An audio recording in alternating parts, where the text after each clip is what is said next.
बहुत लोगों को लगता है कि त्रिपुरा में ट्राइबल दुश्मन है नॉन ट्राइबल का। ट्राइबल ने कभी भी हमारे हिंदू बंगाली को बांग्लादेश ईस्ट पाकिस्तान में मारकर, अपने घर से संपत्ति जलाकर, उनका महिला का बलात्कार करके उनको हिंदुस्तान इतने खराब तरीके से नहीं भेजा।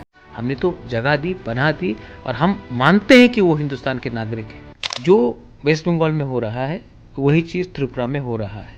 और मेरा लिमिटेड बात है, people are there, they are intelligent.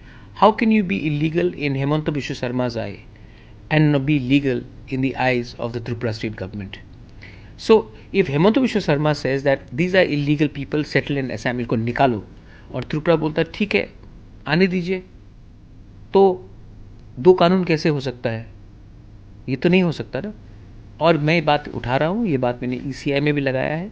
And SIR सिर्फ त्रिपुरा में नहीं, पूरे नॉर्थ ईस्ट में होना चाहिए। Illegal influx is a problem of the country.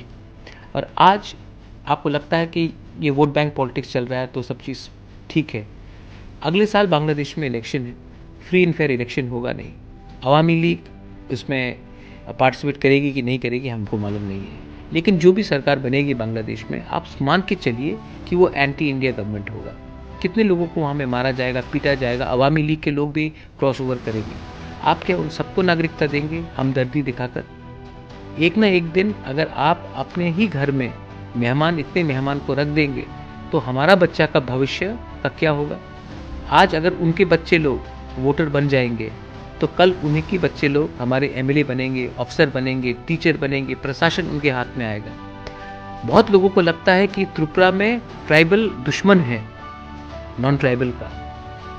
Tribal ने कभी भी हमारे हिंदू बंगाली को बांग्लादेश ईस्ट पाकिस्तान में मारकर, अपने घर से संपत्ति जलाकर, उनका महिला का बलात्कार करके उनको हिंदुस्तान इतने खराब तरीके से नहीं भेजा। हमने तो जगह दी, पनाह दी, और हम मानते हैं कि वो हिंदुस्तान के नागरिक हैं। लेकिन कहीं ना कहीं तो कट ऑफ होना पड़ेगा, कहीं ना कहीं तो हमको आइडेंटिफाई करना पड़ेगा कि हमारा आपका शत्रु ट्राइबल नहीं, आपका शत्रु वो है जो हिंदुस्तान के खिलाफ रोज जहर फेंकता है। आप अमेरिका का एग्जाम्पल देखिए, यूरोप का एग्जाम्पल देखिए, आप दुबई में जाइए, आप जाकर काम कीजिए, नो प्रॉब्लम। लेकिन वहाँ का आप मुख्यमंत्री तो नहीं बन सकते, वहाँ के तो आप MP नहीं बन सकते, वहाँ का आप जज तो नहीं बन सकते, टीचर तो नहीं बन सकते, आप जाकर वहाँ का नागरिक तो नहीं बन सकते। एक प्रक्रिया होती है नागरिक बनने के लिए। लेकिन क्या हो रहा है? What is happening in Tripura? Anyone is coming in, they are occupying a land. हमारे ट्राइबल एरियाज़ में, ADC एरियाज़ में, जहाँ में कोई नहीं था, सडनली ओवरनाइट 200, 300, 500 लोग सेटल कर रहे हैं फॉरेस्ट एरिया में।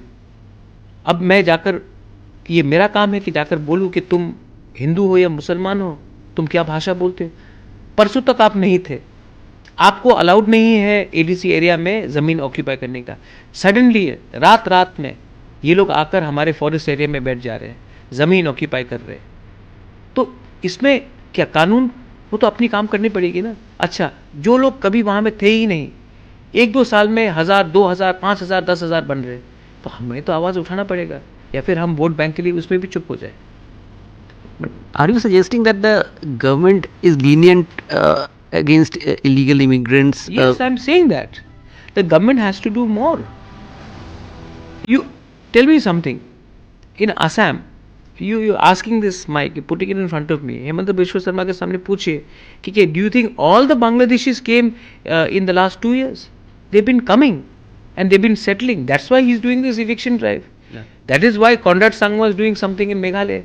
That's why Nephew Rio is not allowing people to come in. 200 बस आगे नागालैंड बॉर्डर में रात के 2 बजे 200 buses filled with laborers and workers walked into Dimapur. कौन रात के 2 बजे 200 लोग आ जाते हैं? दिन के टाइम क्यों नहीं आए? तो उन्होंने वापस भेजा ना। तो ये चीज़ तो त्रिपुरा में हो रहा है, तो हमको तो कुछ करना पड़ेगा कि हम चुप बैठे। और आधार कार्ड, पैन कार्ड मिलने में ज़्यादा टाइम नहीं लगता, और आपके पास डॉक्यूमेंट आ गया तो आप इंडियन बन गए।